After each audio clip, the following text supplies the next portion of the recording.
Hello guys, আসসালামু আলাইকুম ওয়া রাহমাতুল্লাহি ওয়া বারাকাতুহু। আপুরা ভাইরা, আপনাদের মাঝে আবার আমি নতুন একটা ভিডিও নিয়ে ফিরে আসলাম। আমাদের বাড়িতে অনেক মেহমান, ভাত খেলানোর দাওয়াত, তো অনেক মেহমান, তার জন্য এই যে দেখো বাজার থেকে আজকে নিয়ে এলাম মাছ এবং গোস্ত। মাছ গোস্ত নিয়ে এসে দেখো ঢাললাম। আর এই তো তার মাঝে পকন ভাজার জন্য কাজ শুরু হয়েছে। আরও সব খিচুড়ি হয়েছে সকালকার খাওয়ার জন্য। এসব পকন ভাজা হচ্ছে, দেখো চামচ এনতে দিয়ে রয়েছে। আমার খালাশ্বর লাকড়ি দিয়ে দিচ্ছে। অনেক বুদ্ধি মেয়েটা, দিয়ে দেখেছে কাই হলো নাকি, ওই জন্যে। আর দেখো ছোট্ট কোনা দিচ্ছে, দেওয়ার সাথে সাথে অনেক সুন্দর ফুল উঠছে, ভালোই লেগেছে দেখতে। তে আজকে অনেক মনে করুন 20-25 জন মানুষের আয়োজন, তো তার জন্যে অনেক কিছু রান্না বান্না হবে। তো আপনাদের মাঝে শেয়ার করলাম। এই যে এখন হাতে এনে দিল, এখন দেখো হাতাতে দিয়ে দিচ্ছে পাকান ভাজার খাই। আপনারা কি বলেন? আমাকে এলাকায় পাকান বলি। আর এটা কলাইপুরি করার জন্যে বুট কলাই দিয়ে আলু দিয়ে বানানো হয়েছে। তারপরে দেখো তো পাকানটা অনেক সুন্দর ফুলেছে। এখন তোলার জন্যে চাকনা দিয়ে তুলে নিচ্ছে। এসে এক হাতে ধরে আছে, এক হাতে দিয়ে দিচ্ছে। মেয়েটা অনেক চালু, ভালোই লেগেছে পাখান ভাজা দেখতে। আর ওসাও দেখো সবাই আবার মাছ কাটা শুরু হয়ে দিছে। পাখানটা তেল নিতে অনেক সময় লেগেছে, ধরে আছে যে। আর এসব মাছ কাটা শুরু। ছোট ছোট তেলাপিয়া ভাজি করার জন্য লেয়া হয়েছে। আর 1 কেজি বড় মাছ লেয়া হয়েছে তেলাপিয়া খাওয়ার জন্য ঝোল করে। তো সস্তায় পাওয়া গেছে। বাটা মাছ নিতেছিলাম 200 টাকা কেজি, তার এগুলো ছোটগুলো 100 টাকা করে, ওই জন্য এগুলো নিলাম।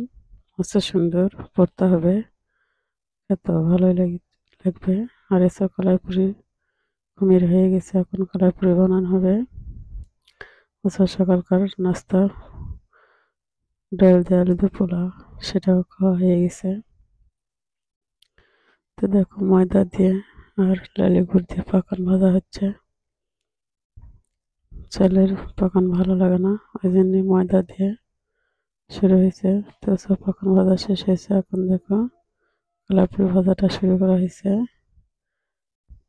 ছোট্ট ছোট্ট করে। ভালোই লাগছে কলাইপুরিটা দেখতে, কিন্তু কলাইপুরিটা বানাতে অনেক কষ্ট। ওই খুবই সুন্দর হয়েছে, কিন্তু কলাইপুরিটা বানানো যাচ্ছে না, তেল ফেটে উঠেছে। আর এসব দেখো মুগরির মাংস সব কিছু দিয়ে মাখিয়ে হচ্ছে। এই আদা রসুন বাটা দেওয়া হলো, এখন দেওয়া হবে মরিচের গুঁড়া। এই যে মরিচের গুঁড়া দেওয়া হলো।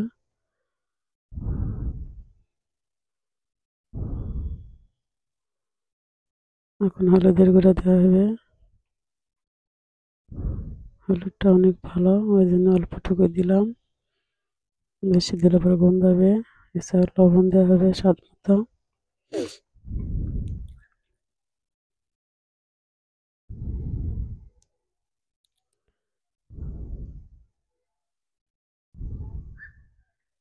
আর এখন দেওয়া হচ্ছে কাটা কাটা পেঁয়াজকে দিয়ে, তারপরে দিয়ে দেওয়া হবে তেল, দিয়ে ভালোভাবে মেখে নেব। মুরগির মাংস এভাবে ভালোভাবে সব কিছু দিয়ে মেখে একটু দমে দিয়ে দিলে, তারপর সেটা তেলানি দিলে অনেক ভালো লাগে। আর তাতে নুন ঝালটাও ভালো বসে। এই যে এখন দিয়ে দেওয়া হচ্ছে তেল, সয়াবিন দিয়ে সুন্দর করে মাখা হবে। মাখার পর তারপরে চুলায় কড়াই তুলে দিয়ে এসব মুরগির মাংস রান্না শুরু হবে। দেখো আমি এক হাতে দিয়ে ক্যামেরা ধরে আসলাম, একটু মাখছিলাম, ওই জন্য বুঝতে পারিনি। এখন যেহেতু দুই হাতে মাখা শুরু করছি এক হাতে গাবলা ধরে, ওই জন্য দেখতে ভালো লাগছে। আর এসব দেখো মরিচ কাটা দিয়ে দিলাম, গোলমরিচ, গোলমরিচ, দালচিনি, সাদা ফল সব কিছু দিয়ে নাড়াচাড়া করা হচ্ছে। আর এসব জিরাও দেওয়া হলো, দিয়ে পেস্ট দেওয়া হলো। এখন দেওয়া হবে তেজপাতা, দিয়ে কিছুক্ষণ নাড়াচাড়া করবো। করে এতে দেখো লাল লাল হয়েছে। আর হচ্ছে না, পর গোস্ত ঢেলে দেবো। সয়া সস, এটা দেওয়া হচ্ছে টমেটো সস, এরপর দেওয়া হবে সয়া সস, দিয়ে খুব সুন্দর করে কষে নেবো। দিয়ে দেওয়া হলো সয়া সস। এখন কিছুক্ষণ অনেক সুন্দর করে কষানোর পর তারপরে মাংসটা ঢেলে দিব। দিয়ে তারপরে মাংসটা ঢেলে দেওয়ার পর একটু নাড়াচাড়া করে আবার ঢাকনা দিয়ে কিছুক্ষণ দমে দেবো। এতে দিয়ে দিলাম মাংস। দেখো মাংসটা মাখার জন্য কেমন লাগছে, খুব সুন্দর লাগছে দেখতে। দেখো এখন নাড়াচাড়া করে উলট পালট করে তারপরে ঢাকনা দিয়ে কিছুক্ষণ ঢেকে দিয়ে জাল করব।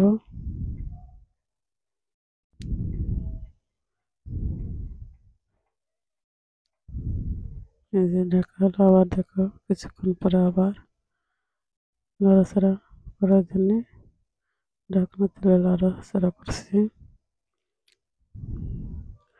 যত মাংস জাল হবে তত কালারটা দেখতে সুন্দর লাগবে, আর অনেক সুন্দর কালার আসবে।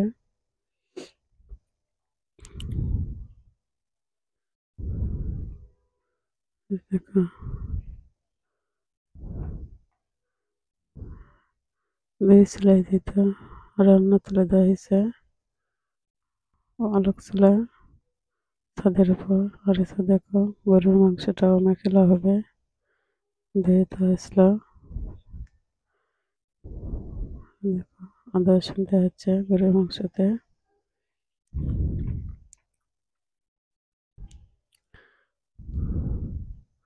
মরিচ বাটা দেওয়া হলো,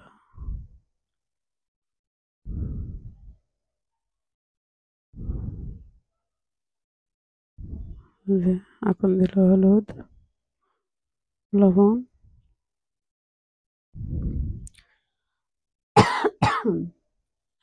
এখন পেস্ট দেওয়া হবে, দিয়ে এখন নাড়াচাড়া করবে। এখন ভালোভাবে কিছু তেল দিয়ে ভালোভাবে মেখে নেবে।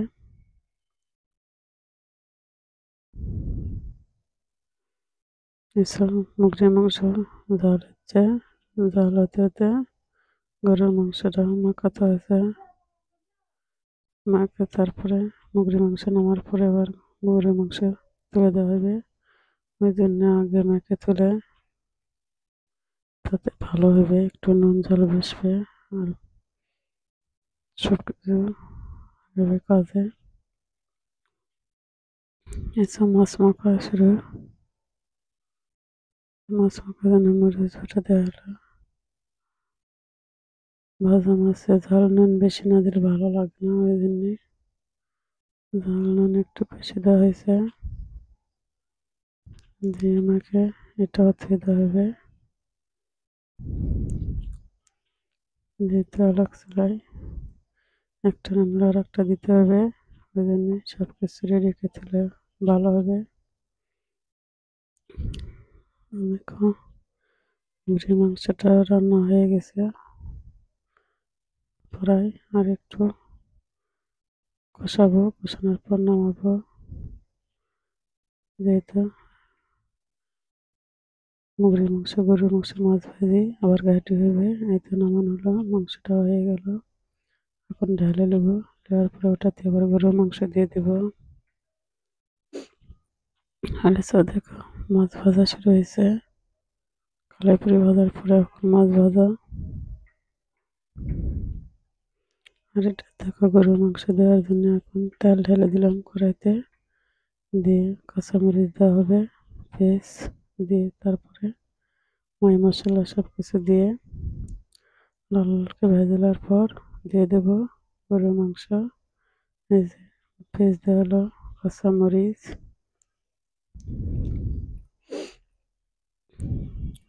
এই দেখো ফুল ডালচিনি দেওয়া হলো, তেজপাতা দিয়ে জিরা দিলাম, দিয়ে এখন নাড়াচাড়া করে দিয়ে দেবো টমেটো সস, সয়া সস। এই দেখো সয়া সস দিলাম, দিয়ে এখন দেবো টমেটো সস, টমেটো সস বাড়িতে বানানো সস তো ওই জন্য একটু ঘন।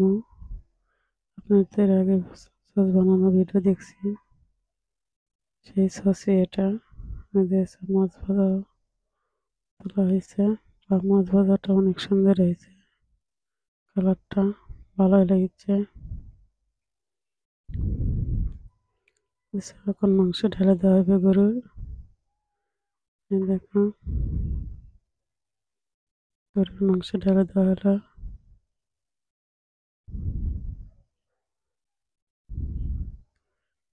দেখো দিয়ে কিছুক্ষণ কষে নিলাম, দিয়ে আবার দেখো আবার কিছুক্ষণ কষানো হচ্ছে। যেহেতু সবকিছু ভিডিও যেহেতু সবকিছু ভিডিও তোলা হচ্ছে রান্না বান্না, ওই জন্যে অনেক বড় হয়েছে, ওই জন্য অল্পটুকুকে সবকিছু ইয়ে করছি। তো মাংস রান্না হয়ে গেছে, এটা পোলাও, পোলাও রান্না হয়ে গেছে। এসব ঘাটি দেখো, আলু ঘাটি। আজকে সবকিছু মিলে আজকের এই ভিডিও। আল্লাহ হাফেজ।